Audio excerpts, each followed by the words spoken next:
jest Justyna. Z Justyną wybrałyśmy się do Ako. Czy mamy zgodę na wykorzystanie wizerunku? Tak. Podpiszę wszystko, co podpiszesz, dobrze.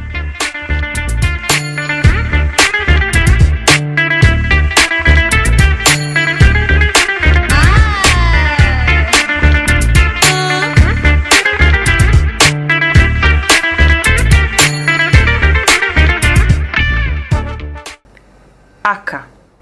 To jedno ze starożytnych miast portowych, którego historia sięga epoki brązu, czyli gdzieś około 3000-leci przed naszą erą. Miasto miało swoje okresy wzlotów i upadków i wielokrotnie zmieniało właścicieli.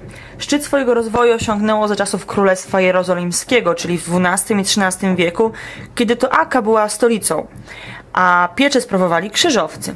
Dlatego też w Ace charakterystyczne są mury i fortyfikacje, pozostałości po obronie Aki, cytadela i podziemne miasto krzyżowców. Te mury zostały zbudowane pewnie za pierwszym razem do czasów krzyżowców, a potem zostały dobudowywane i wielokrotnie zmieniały swoje położenie.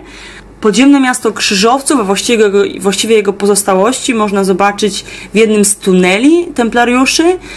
Takim tunelem żeśmy się też z Justyną wybrały. Liczy sobie około 350 metrów. Tak upalnej pogodzie zwiedzanie tunelu, gdzie panuje naturalna klimatyzacja z czystą przyjemnością. Warto wziąć ze sobą albo przewodnika, albo Google'a, dlatego że samym tunelach nie można znaleźć żadnych pogłębionych informacji na temat tego podziemnego miasta, a przypuszczam, że byłoby to bardzo, bardzo interesujące. Dziś port w Ako nie ma już takiego znaczenia transportowego, handlowego, bo niegdyś był to jeden z głównych punktów łączących pielgrzymów z Europy do Ziemi Świętej. Dzisiaj jego znaczenie, powiedziałabym, jest marginalne, utraciło je na rzecz portu w Haifie czy portu w Jafo.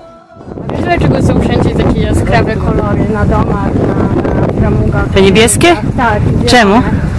Bo odpędzają urok zła, Devil Eye. Aha. To jest przeciwko temu i dlatego też są meczety takie jasne, na przykład turkusowe. Z tym Evil Eye to też Hamsa ma temu zapobiegać chyba, nie? Tak, dokładnie.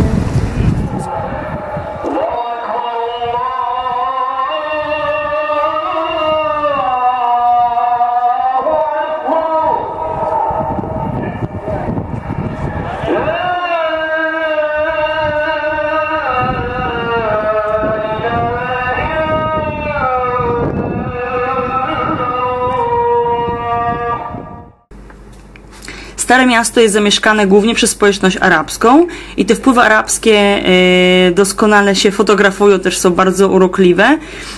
Miasto to nazwałabym też miastem trzech religii, dlatego że bardzo wyraźnie mieszają się różne religie. W jednym miejscu na Starym Mieście mamy 2 meczety, urokliwy kościółek na skale. Na Starym Mieście można też zobaczyć przepiękną synagogę Or-Torah. Jest to synagoga zbudowana przez Żydów tunezyjskich zaraz po powstaniu państwa Izrael. I można tam podziwiać w środku przepiękne mozaiki zbudowane czy wykonane z kamieni i różnych szkiełek sprowadzonych z przeróżnych miejsc w Izraelu.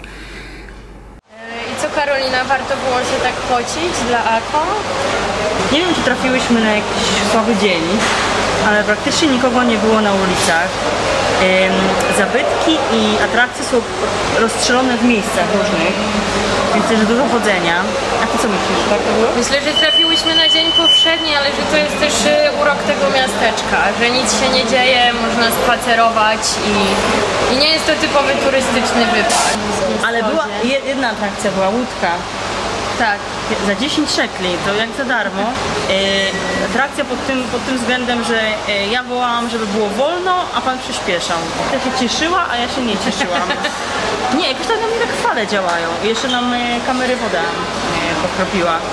Ale nie tylko ty, było też płaczące dziecko. Więc coś się działo, były emocje, był dramat, było napięcie. Uważam, że rejs tak. Więc jest mi bliżej do dziecka płaczącego.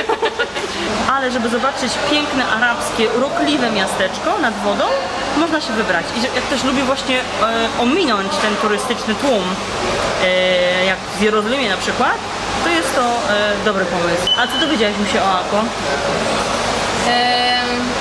No, wszystkie nasze próby uzyskania historycznych informacji spełzły na niczym. Byłyśmy trochę domorosłymi historykami wyliczającymi wiek murów obronnych. Justyna, ile lat ma ile ci wygląda ten mur? Jak patrzę na te kamienie, mam wrażenie, że 1000, natomiast kiedy spoglądam tam, myślę, że może być jeszcze starszy. Aha. Ale Cześć. społeczność też czekająca na turystów. Tak, przyjeżdżajcie i czekają na nas. Na was. Bo myśmy już były, to teraz wasza kolej. Pozdrowienia z Ako, czekamy na pociąg. Język nam się plącze, jest bardzo gorąco, topimy się. Wyglądamy świetnie przed kamerą, ale w środku masełko się topi, ale to dobrze.